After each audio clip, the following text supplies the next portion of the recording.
Friends, last session में हमने present continuous तक फिनिश किया था। अब आगे हम बात करेंगे प्रेजेंट परफेक्ट और प्रेजेंट परफेक्ट कंटिन्यू के बारे में। चलिए शुरू करते हैं सेशन को। तो चलिए फ्रेंड्स शुरू करते हैं। आज बात करेंगे प्रेजेंट परफेक्ट पे। टेंस है हमारा प्रेजेंट परफेक्ट। फ्रेंड, जैसे कि आप देख पा रहे हैं, इसके नाम से ही हमें मालूम पड़ रहा है कि टेंस का यूज हम कहाँ करते हैं। परफेक्ट, देखिए क्या नाम है, परफेक्ट। परफेक्ट का मीनिंग ये होता है दोस्तों कंप्लीट, यानी ये वर्ड ही आपको कंप्लीट का सेंस देता है, यानी किसी काम का क्या होना, पूर्ण होना। ठीक है, यानी कंटिन्यू तक हमने बात की थी कि वहाँ काम क्या चल रहा था, लगातार चल रहा था, वहाँ काम कंप्लीट नहीं हुआ था, लेकिन परफेक्ट तक आते आते एक्शन क्या हो चुका है, कंप्लीट हो चुका है, पूरा हो चुका है। तो दोस्तों यहाँ किसी भी एक्शन के कंप्लीट होने का सेंस आता है, तो हम यहाँ इसकी डेफिनेशन क्या बना लेते हैं। इसकी डेफिनेशन क्या बन जाएगी, an action which is completed right now. ठीक है, अभी अभी। अब एक चीज इसमें ध्यान रखना, ध्यान रखना कि इसमें जब बात करता हूं मैं पास्ट सिंपल और पास्ट प्रेजेंट परफेक्ट की, तो इनमें क्या डिफरेंस है फ्रेंड्स। इसमें भी एक्शन पास्ट में ही शुरू होता है और प्रेजेंट परफेक्ट यहाँ पर भी एक्शन पास्ट में ही शुरू होता है। ठीक है, बट एक चीज याद रखें, यहाँ ये एक्शन पास्ट में हैपन होता है। ठीक है, बहुत ज़्यादा पास्ट में हैपन होता है, जबकि इधर मैं बात करूँ तो इसमें पास्ट में शुरू होकर के अभी रिसेंटली फिनिश्ड होता है, अभी अभी कंप्लीट होने का सेंस आता है, वहाँ हम यूज करते हैं प्रेजेंट परफेक्ट। ठीक है, जैसे मैं एक सेंटेंस लेके बात करूँ, इंडिया गॉट फ्रीडम इन 1947। ठीक है, तो यहाँ दोस्तों देखिए ये भी काम है तो कंप्लीट, बट दोस्तों ये बहुत ज़्यादा पास्ट का है, 1947 की बात हो रही है। तो यहाँ हम पास्ट सिंपल टेंस यूज करेंगे, यहाँ प्रेजेंट परफेक्ट यूज नहीं करेंगे। कोई एक्शन अभी अभी कंप्लीट हुआ है, जैसे मैंने कहा he has just gone out, यानी वह अभी अभी बाहर गया है। ठीक है, तो यहाँ देखिए ये एक्शन अभी अभी हुआ है। ठीक है, जैसे एक एग्जांपल और की बात करें, जैसे मैंने लिखा सी हैज रीच्ड राइट नाउ, यानी वह अभी अभी पहुंचे हैं। ठीक है, तो ये सारे एक्शंस जो है रिसेंटली कंप्लीट होने का सेंस आता है, तो वहां हम यूज करते हैं दोस्तों प्रेजेंट परफेक्ट। ठीक है, ये बिल्कुल सिंपल है। अब इसका स्ट्रक्चर देखते हैं, स्ट्रक्चर क्या बनेगा इसका।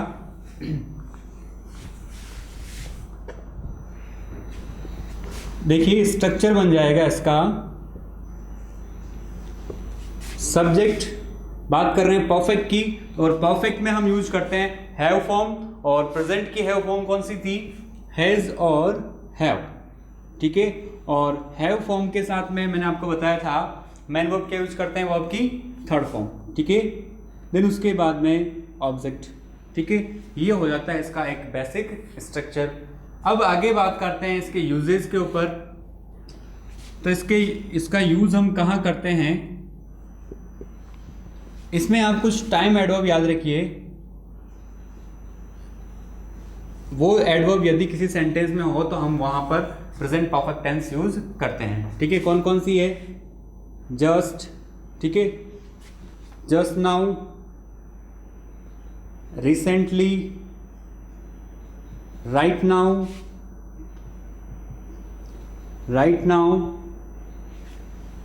सो फार,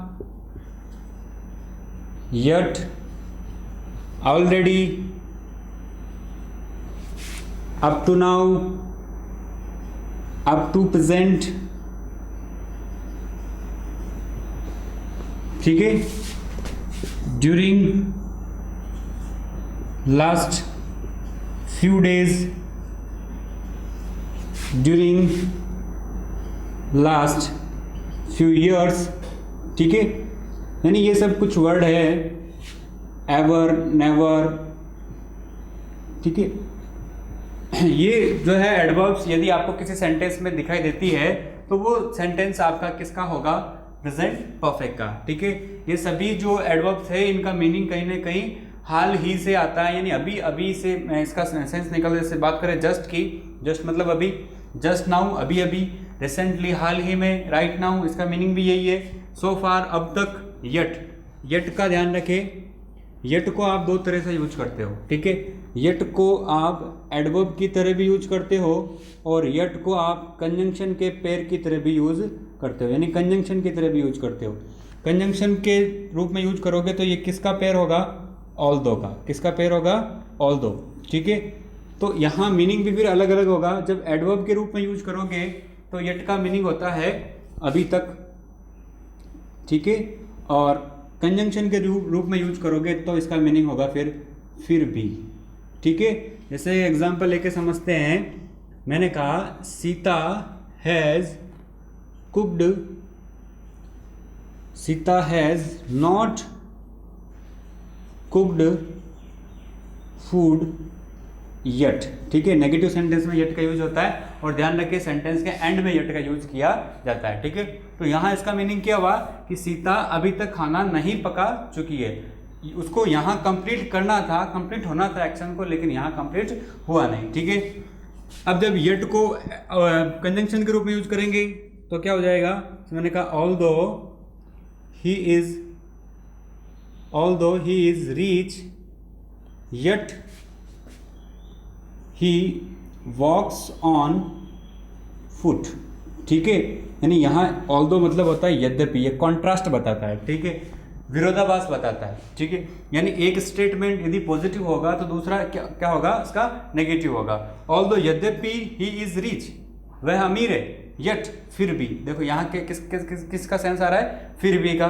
फिर भी ही वॉक्स ऑन फुट, फिर भी वो कहाँ, अपने मतलब पैदल चलता है। ठीक है, अमीर है फिर भी पैदल चलता है, यानी यहाँ ये स्टेटमेंट पॉजिटिव है तो इसका यट के बाद में आने वाला स्टेटमेंट कैसा होगा, नेगेटिव होगा। ठीक है, तो याद रखें यट के दो यूज होते हैं, मीनिंग भी अलग अलग निकलता है इसका। जब एडवर्ब के रूप में होगा तो अभी तक, और कंजंक्शन रूप में होगा तो फिर भी। ठीक है, अब आओ आगे।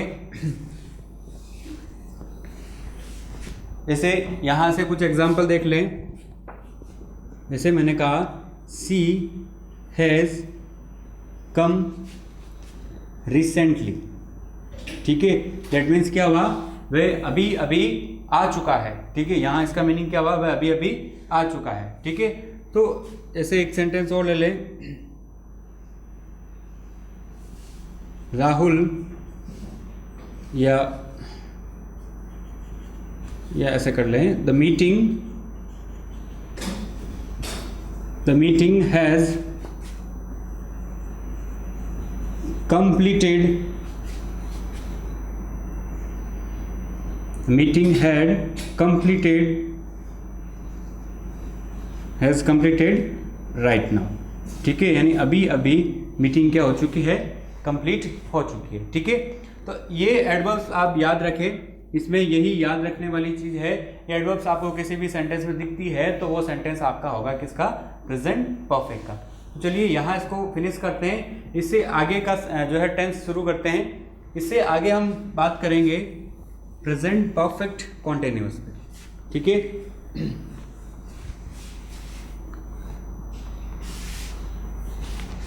नेक्स्ट सेंटेंस टेंस कौन सा, प्रेजेंट परफेक्ट कॉन्टिन्यूअस। अब देखो इसमें भी आप अगर नाम पे गौर करोगे तो यहां तक परफेक्ट होना था, बट परफेक्ट नहीं होकर के क्या हो रहा है, एक्शन कंप्लीट हो रहा है, सॉरी कंटिन्यू चल रहा है। ठीक है, यानी यहां परफेक्ट में क्या था, परफेक्ट में क्या बात कर रहे थे, पास्ट से कहीं से शुरू हुआ और यहाँ प्रेजेंट में आकर के उसको खत्म होना था। बट यहाँ क्या कह रहा है कि परफेक्ट होना था बट फिर भी क्या हो रहा है, कंटिन्यू हो रहा है, यानी यहाँ खत्म नहीं हो रहा है, ये यहाँ से फिर आगे भी चल रहा है। ठीक है, तो परफेक्ट कंटिन्यू का यूज कब कैसे करते हैं, इसकी डेफिनेशन क्या बन जाती है, इसकी डेफिनेशन क्या बन जाती है कि एन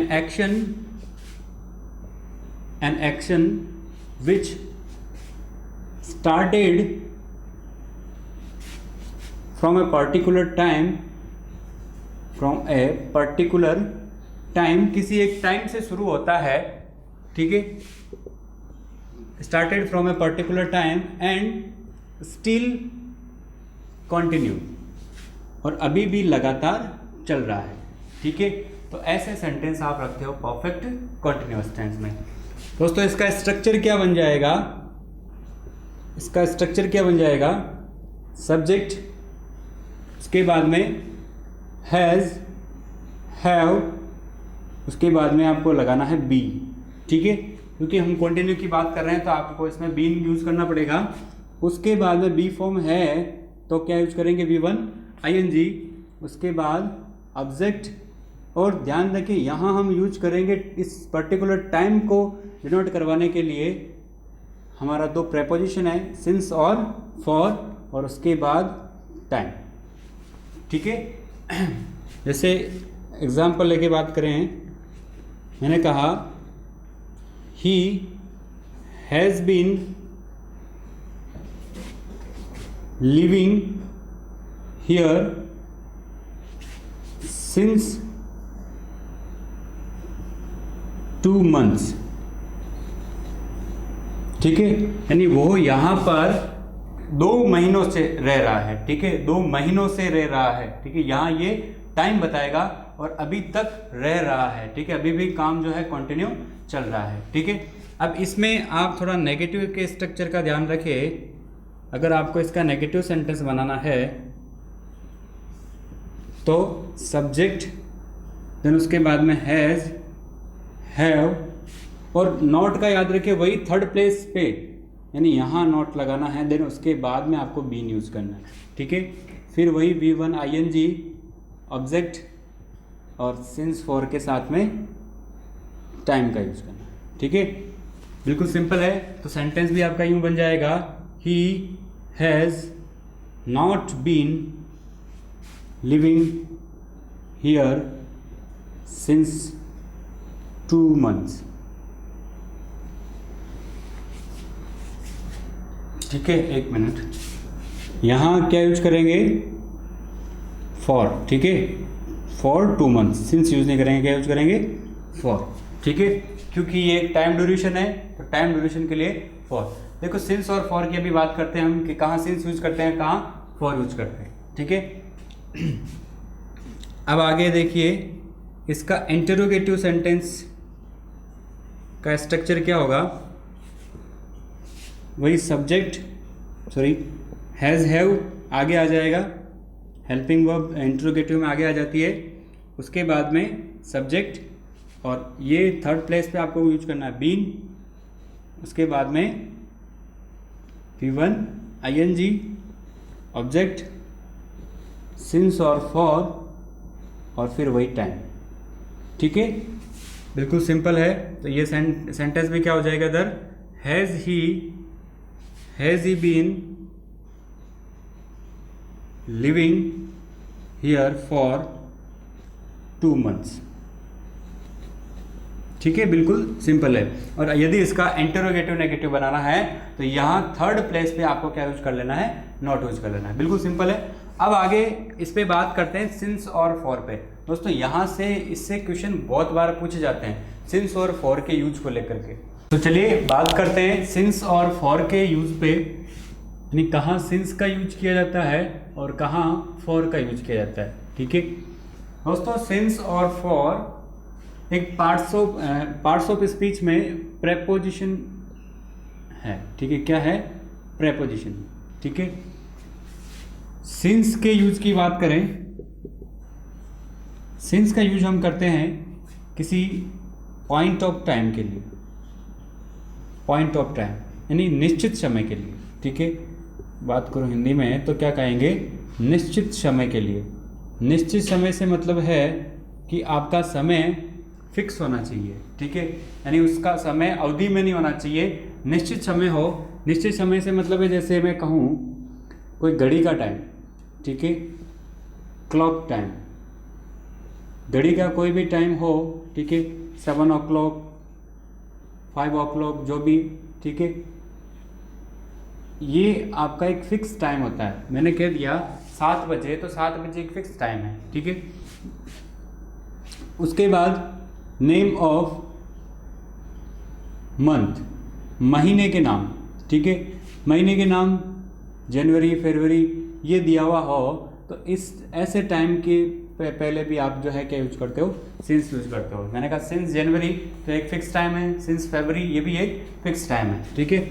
नेम ऑफ ईयर, साल के नाम से पहले भी आप किसका यूज करते हो, सिंस का यूज करते हो। 2020, 2019 जो भी है, ठीक है। इनसे पहले भी ये भी एक फिक्स टाइम हो गया। नेम ऑफ डिकेड, ठीक है, शताब्दी के नाम से पहले। नेम ऑफ सेंचुरी, ठीक है, इसमें सेंचुरी भी आ जाती है, सेंचुरीज के नाम से पहले भी आप क्या लगाते हो, सिंस लगाते हो। ये एक फिक्स टाइम है और फिक्स टाइम से पहले आप क्या लगाते हो, सिंस। इसमें आपके फेस्टिवल्स, इवेंट्स, ठीक है, ये भी इंक्लूड हो जाते हैं। तो फेस्टिवल का नाम हो सिंस दिवाली, सिंस होली, ठीक है। और कोई इवेंट्स, ठीक है, सिंस चाइल्डहुड, बचपन से कोई काम हो रहा है तो सिंस चाइल्डहुड, ठीक है। या फिर और कोई इवेंट हो, ठीक है, सिंस क्रिसमस से कोई काम हो रहा है। और एक चीज़ इसमें जो सीजन है, सीजन के नाम भी इसमें इंक्लूड होते हैं। तो ओवरऑल ये सभी एक निश्चित समय को डिनोट करते हैं, इसलिए इनसे पहले सिंस प्रीपोजिशन का यूज किया जाता है, ठीक है। इस बात को याद रखें, इस चीज़ को याद रखें कि ये पॉइंट ऑफ टाइम से पहले, एक सर्टेन टाइम से पहले हम सिंस का यूज करते हैं, ठीक है। अब बात करते हैं फॉर की। तो फॉर का यूज करते हैं हम समय अवधि के लिए, ठीक है। फॉर का यूज करते हैं हम टाइम ड्यूरेशन के लिए, समय अवधि में दिया हुआ, निश्चित समय नहीं दिया हुआ, ठीक है। अवधि में, अवधि मतलब क्या होता है, अवधि आपको घंटे में दी जा सकती है, आवर्स, ठीक है, डेज 2 दिन 3 दिन, 2 डेज 3 डेज, ठीक है, मंथ्स 2 मंथ्स 3 मंथ्स, ठीक है, ईयर 2 ईयर, जो भी 3 ईयर, ये सभी क्या है, ये सभी आपकी एक जो है ड्यूरेशन को डिनोट करता है, ठीक है।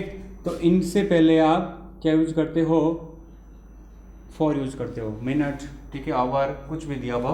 तो ये आपकी निश्चित समय नहीं है, ठीक है। मैं कहूँ 2 दिन, तो 2 दिन कौन से, 2 डेज, कौन से 2 डेज, ठीक है। तो ये निश्चित समय को डिनोट नहीं करते हैं, इसलिए इससे पहले आप क्या यूज करते हो, फॉर का यूज करते हो।